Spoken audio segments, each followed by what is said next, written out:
435, Jeff Katz, News Radio, WRVA. It is Friday Eve. We've got a lot of wonderful stuff that we have been dealing with this afternoon, and there are so many of us trying to figure out what the real story is with data centers. Now, I'm here to tell you, I think there are upsides, and I think there are very real downsides. And I don't think it's a one-size-fits-all situation. I don't think they're perfect for every community, but I don't think they're necessarily a disaster for every community. I told you when we went through here in Hanover, we had two proposals, one over by Hunting Hawk and one off of Route 33. The one by Hunting Hawk I thought was a terrible idea and absolutely, totally would have decimated and destroyed that area, my humble opinion. The one over on Route 33, I thought that would actually be a relatively good fit. Didn't seem to me that it would be a difficult thing. What was the opposition that I got personally? Jeff, you wouldn't want to look at this. No, I would not. No, I would not. But if you're living in an area and you're already looking at an abandoned chicken processing plant and you've got self-storage units and you got a lot of other sort of low-end industrial stuff, and you're here in Hanover County where we have a very limited supply of economic development territory, I think you have to be very honest about it. Other questions, yes. How much electricity? How much water? You're going through that right now down in Chesterfield. Google wants to build 3 of these in Chesterfield. Some of the proponents saying, look, it's not all that close to housing. It's not close to where people live. Other people say, hey, guess what? It's within 20 minutes of everywhere in Chesterfield County. It's only a couple of miles down the road from Woodlake, one of the largest communities in all of Chesterfield. So, again, I think there are upsides and downsides. It's interesting to me that the discussion continues, and I'm happy to say that excuse me, Patrick Hedger is joining us. Patrick is with an organization that analyzes this called NetChoice. Patrick, appreciate you being here. Hey, thank you for having me on. Let's dive right into this, because your perspective and the perspective of NetChoice is data centers are absolutely essential, correct? Yeah, that's correct. And, you know, they're too tied into the conversation about AI right now. Certainly you need data centers to be able to have an AI industry, but we've been building data centers in the United States at a pace of about 1 a week opening up for the better part of the last 2 decades. And it's really only become the topic du jour over the last couple months, when it has become clear that data centers are necessary for AI. So while I don't want to discount that there are legitimate concerns out there, I think that we need to take stock of how much of this is being stoked potentially by our foreign adversaries as a way to harm America's AI industry. Because data centers, yes, they're important for AI, but they power everything that we do on our personal devices. They're the backbone of the modern economy. We are aware that China writ large, the Chinese Communist Party, is organizing and funding a lot of the anti-data center opposition, correct? Yeah, we have factual findings on that. OpenAI, for example, was able to find Chinese IP addresses that were producing anti-data center graphics, and then those images were showing up on social media pages targeting American audiences. So it is a fact. We do know that they are stoking this, similar to how Russia and Middle Eastern countries stoked anti-fracking and anti-oil and gas fears about a decade ago. Patrick Hedger is joining us, the Director of Policy for NetChoice. You're talking about the number of data centers that are being stood up. You said about 1 a week, and we've done that for the last couple of decades. Why then do you think in the last few months, the last year, it has become such a huge issue of discussion? Yeah, I think there is a lot of tie-in to just sort of the rise of AI and some of the conversations and fears about AI. But I really fear that there's just a tremendous amount of misinformation out there that's reaching well-intended folks. Look, I don't blame anybody for being concerned about, is their water going to be clean or is their power bill going to be rising? And a lot of places, people's power bills are going up.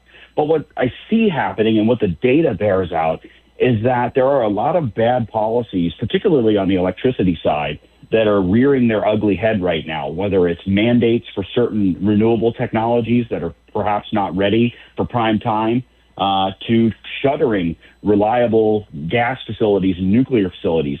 Those costs are getting passed on to the grid at the same time that data centers are starting to rise, and people, instead of blaming the appropriate bad policies, they're blaming the data centers.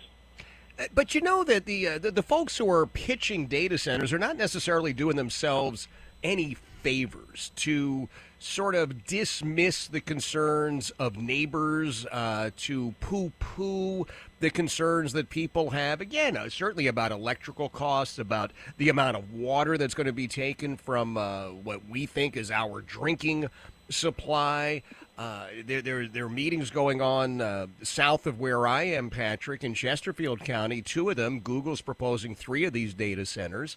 And according to one person who was there last night, he said, hey, how much water is going to be used by the data center? And the response, instead of being, we've analyzed it, here's what we think, was, well, we really won't know until we start operating them. That's a crappy answer to give anybody. Yeah, I think what they meant by that is that, the trade-off between in a data center that does use water, and some of them actually don't use any water, it really does depend on the type of technology and the type of climate. You won't know because you're able to balance out electricity use and water usage when it comes to cooling the data center. So on days when there is a high electricity demand, data centers that use some water technologies are able to reduce their power demand by using more water. And so that's sort of, it is difficult to kind of get a sense of just how much water they will need.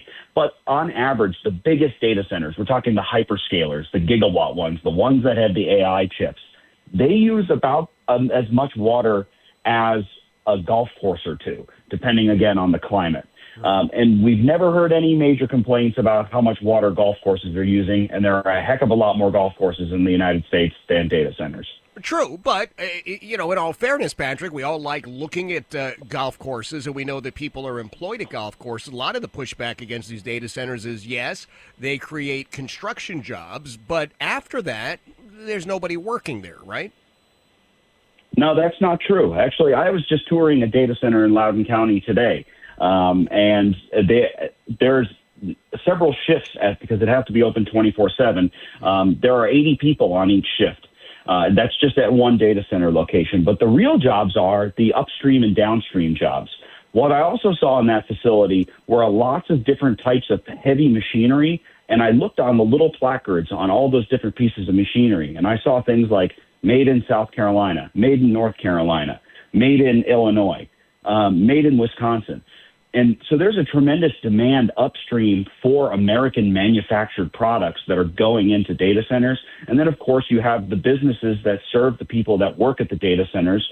There's a major expansion of the data center happening in Louisiana right now, and people there are reporting that they are expanding their restaurants and expanding their shops to be able to meet the demand for the new investment. Wow. I come back to this problem that I have, Patrick. And again, I looked at the 2 that were proposed here in my home county of Hanover. One that I thought was an absolute abomination and would not have fit in any way. I don't care how much they said we're going to be able to conceal this. It's clear if you knew that part of our county, it just really wasn't going to be a fit.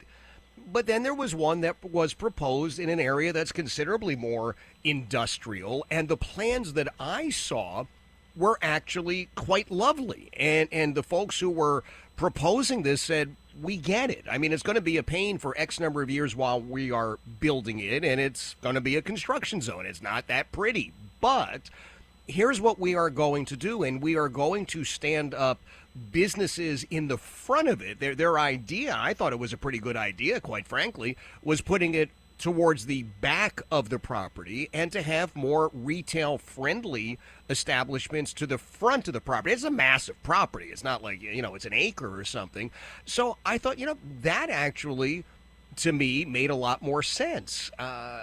And that one was also voted down because people who were neighbors said, no, we just don't want that. Is there a happy medium here? Yeah, I mean, these are all sort of subjective concerns, right? We can address whether or not something is going to increase electricity prices. The data right now shows that data centers are actually helping offset the cost of the electric grid itself. And so places that have a lot of data centers, Virginia included, power rates have not increased beyond the rate of inflation. So relative to the inflation, power rates are actually down slightly in Virginia.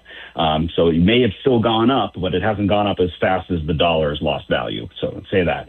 But in New York just passed this data center moratorium. New York has a fraction of the data centers that Virginia does. They have about 1/6 of the number of data centers and 1/6 of the power consumption. Yet New York's electricity rates are double that of Virginia's.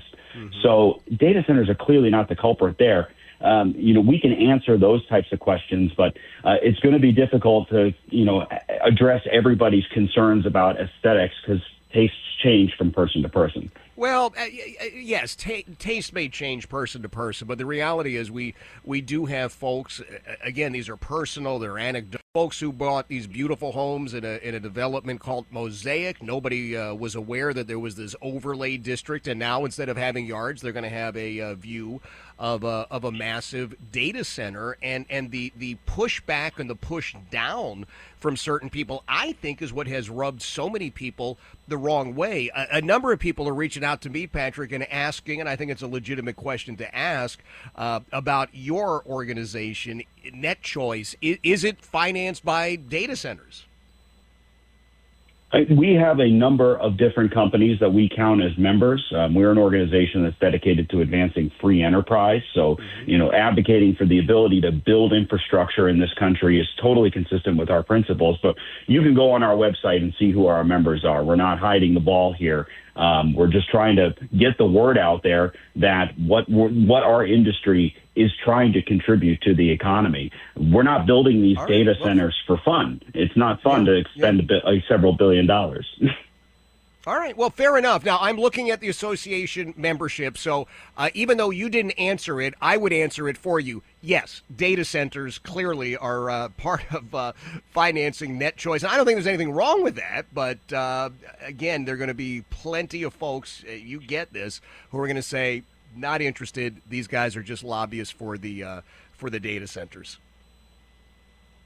Well, I would encourage folks to look at where the money is coming from against the anti-data center lobby as well, because we have a lot of groups out there that for a couple of years ago they were an anti-fracking group, but now they're an anti-data center group. So we're not hiding the ball on anything here. Our membership is on our website, and we're just trying to put out the facts that we have available and assure people that what we're doing is building data centers in response to consumer demand.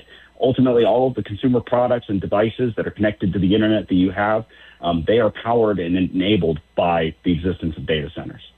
Absolutely. Listen, Patrick, I appreciate you being here. I'd like to get you back again. This issue is not going away anytime soon, and I want to have further discussions with you. I want people to be aware of the information on all sides here. I think that is absolutely vital if we in Virginia are going to make decisions. So, Patrick Hedger, I appreciate you being here. Patrick is the Director of Policy, NetChoice. It is clearly a pro-data center organization. But you need to be aware of some of the things that are involved with data centers and why they are being built and what they are doing in terms of service. And yes, we need to acknowledge that so much of the anti-data center organization and financing is coming from not just ultra-left organizations. No. But it is coming from China, and it is coming from these convenient groups that work to undermine American technology, American reliability. So there's more to this than we can get through in just a couple of minutes. Jeff Katz, News Radio, WRBA. 4:55, Jeff Katz, News Radio, WRBA. So, anybody's mind changed? Have you decided? Yes. Sign me up. I'd like 2 data centers. Probably not. I'm telling you, this is not an easy one. It just isn't. There's the whole not in my backyard thing, which I totally understand. And I think it's absolutely appalling that in some places they're trying to jam stuff on top of people who were never aware that there was even a discussion of a data center. I also think that there are some parts of the counties that you can look at and say, wouldn't be bad to have something over there. Be a hell of a lot better than an abandoned building. Be a lot better than a run-down, overgrown field, wouldn't it? I mean, here in Hanover, we've all got signs that say grow tomatoes, not data centers, which I love, right? I mean, I love farming and the rest of it. But it's not my place to say to that farmer who has a piece of land that, quite frankly, his entire retirement is part of, right? That's what he has. He doesn't have a 401k, doesn't have a pension, doesn't have any of those things. He has a piece of land that he's held on to. I would prefer it remain farming, absolutely. But if it's zoned in such a way that he can sell it, are you better off with a data center where there's no infrastructure cost? You don't have to build schools. You don't have to have a hospital of it. Or is it better if that farmer sells that tract of land and all of a sudden it's 100 new houses and now you need a new elementary school? I mean, these are tough questions. But if we're not going to answer them honestly, we are totally, completely Scrooged. Hey, would you text 101 to this number, please? 804-620-8981. Love to be Best Afternoon Radio Show year number 7. Text 101 to this number, 804-620-8981. Jeff Katz, News Radio, WRVA.